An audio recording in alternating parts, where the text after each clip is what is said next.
তীব্র আলোড়নের ভূমিকম্পের কারণে প্রকৃতির পরিবেশে ব্যাপক পরিবর্তন ঘটে। ভূকম্পনের আকস্মিক প্রবল অভিঘাতে আমাদের পরিবেশ ধ্বংসস্তূপে পরিণত হয়। বিপুল সংখ্যক মানুষের প্রাণহানি ঘটে।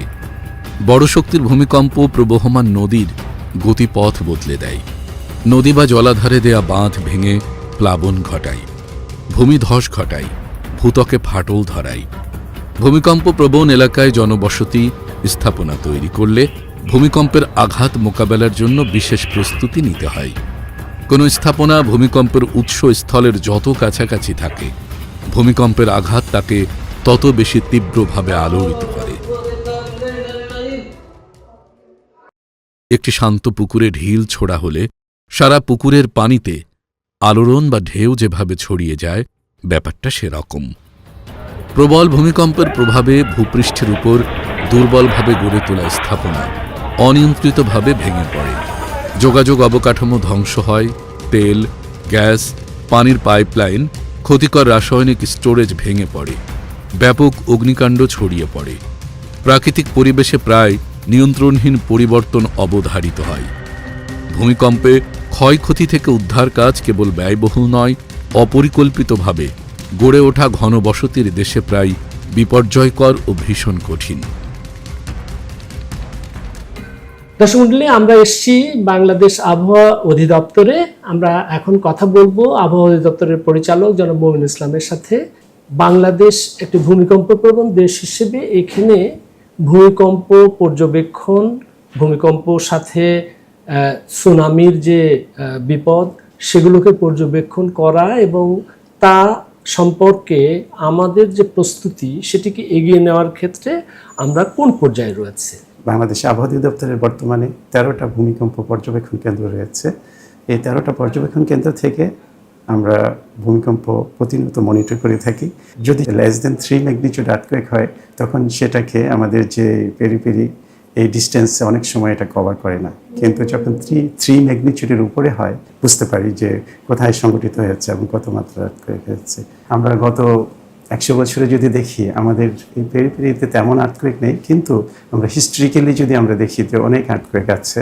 আমরা নেক্সট 3 ইয়ার্সের মধ্যে একটা হোল ওভার দ্য কান্ট্রি একটা গুড নেটওয়ার্ক, অর্থাৎ মাইক্রো থেকে একেবারে সিভিয়ার আর্থকোয়েক পর্যন্ত যত ধরনের আর্থকোয়েক সংঘটিত হবে, সেই ইনফরমেশনগুলো যেন আমরা প্রপারলি পাই, এই হিসাবে আমরা কাজ করে যাচ্ছি। ভূমিকম্পে তো পূর্বাভাস হয় না। ভূমিকম্প যখন সংঘটিত হয়, তখন 2 ধরনের ওয়েভ প্রপাগেশন হয়। একটা প্রাইমারি ওয়েভ, যেটাকে আমরা বলি ফার্স্ট আপনাকে একটা ধাক্কা দিল মনে হবে, আর সেকেন্ডারি ওয়েভটা within 5 second, 10 second, 15 second later secondary wave যেটা আসে, সেটা ডিস্ট্রাকটিভ ওয়েভ, সেটা আপনাকে মানে ড্যামেজ করে, ক্ষতিগ্রস্ত করে, বিল্ডিং ড্যামেজ মানে। তখন আমরা কি করি, যখন আমরা আর্থকোয়েক হয় উইদিন 10 মিনিটস, 10 to 12 মিনিটসের মধ্যে আমরা ম্যানুয়ালি এটা P wave, S wave calculate করে আমরা কোথায় কত দূরত্বে আর্থকোয়েকটা হয়েছে, কত ডেপথে হয়েছে, কত মাত্রার আর্থকোয়েক হয়েছে, সেটা তথ্যটা আমরা দিয়ে থাকি। শুধু তাই না, যদি বড় ধরনের কোনো আর্থকোয়েক হয়ে থাকে, যেমন সমুদ্রের মধ্যে যদি কোনো বড় ধরনের আর্থকোয়েক হয়, যেটা থেকে সুনামি জেনারেট করার সম্ভাবনা থাকে, এই ক্ষেত্রে বাংলাদেশ আবহাওয়া অধিদপ্তর 3টা আন্তর্জাতিক সংস্থা আছে আমাদের, ইউনেস্কোর তত্ত্বাবধানে 3টা স্টেশন প্রতিষ্ঠা হয়েছে আপনার ইন্ডিয়ান ওশানের সুনামি মনিটর করার জন্য। সেখানে ইনকোয়েস আছে, INCOIS Indian National Centre for Ocean Information Service, যেটা হায়দ্রাবাদে আছে। সেটা থেকে আমরা উইদিন 3 মিনিটসের মধ্যে ইনফরমেশন আমরা পেয়ে যাই। সিমিলারলি আরেকটা Indonesian tsunami early warning centre, তাদের সাথেও আমরা উইদিন 3 মিনিটসের একই মেসেজই হয়। 3টা অ্যাকচুয়ালি ইউনেস্কোর মাধ্যমে তৈরি 3টা স্টেশন, ওই তথ্যগুলো আমরা পেয়ে যাই। তারপর অস্ট্রেলিয়ান সুনামি ওয়ার্নিং সেন্টার আছে, ওখান থেকে আমরা তথ্যটা পাই। এই তথ্যগুলো পেয়ে আমাদের যে লোকাল যে সিসমিক মনিটরিং স্টেশন আছে, এখানে আমরা দেখি যে কোথায় আর্থকোয়েকটা হয়েছে। আমাদের এখানে ম্যাগনিটিউড ক্যালকুলেট করি, ম্যাগনিটিউড উইদিন 10 মিনিটসের মধ্যে ক্যালকুলেট করে আমরা বুঝতে পারি যে কোথায় আর্থকোয়েকটা হয়েছে। তখন আমরা যদি মনে হয় যে না আমাদের কোস্টের জন্য ভালনারেবল, আমরা সুনামি ওয়ার্নিং প্রদান করা প্রয়োজন, তখন আমরা সুনামি ওয়ার্নিং ইস্যু করে থাকি। Bangladesh comprehensive nuclear test ban ট্রিটির স্বাক্ষরকারী দেশ।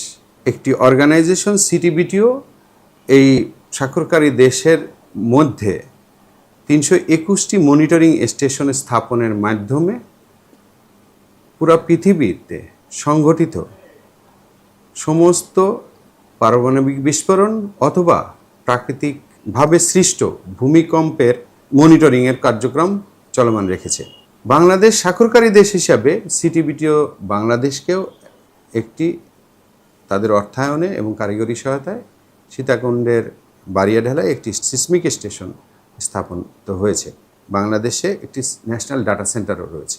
ইন্টারন্যাশনাল মনিটরিং সিস্টেম যেটা সিটিবিটি কর্তৃক পরিচালিত, তার অধীনে যে 321টি স্টেশন রয়েছে, 321টি স্টেশনের মধ্যে 120টি স্টেশন সিসমিক স্টেশন, এবং সেই সিসমিক ডাটা বাংলাদেশ এর আশেপাশে সংঘটিত অথবা পৃথিবীর যে কোনো প্রান্তে সংঘটিত ভূকম্পনজনিত ডাটা রিয়েল টাইমে পাচ্ছে। একই সঙ্গে অন্যান্য দেশগুলিও এই সকল ডাটাগুলো পাচ্ছে। এই যে এতগুলি স্টেশনের ডাটা আদান প্রদানের যেই সুযোগ বাংলাদেশে তৈরি হয়েছে, সেটা একটা বিরল। প্রাথমিকভাবে বাংলাদেশ অ্যাটমিক এনার্জি কমিশনে টেকনিক্যাল কাউন্টার পার্ট হিসাবে এই স্থাপনা নির্মাণ এবং এর রক্ষণাবেক্ষণের দায়িত্ব ছিল।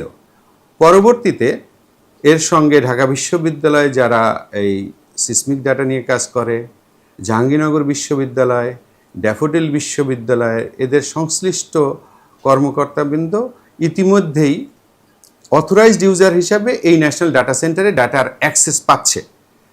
এবং আমরা এরপরে যেটা করেছি, বিএমডি এবং জিএসবি তাদের থেকেও আমরা অলরেডি অথরাইজড ইউজার পেয়েছি, নাম পেয়েছি, তাদেরকেও আমরা এর সাথে সম্পৃক্ত করার কার্যক্রম চলমান রয়েছে।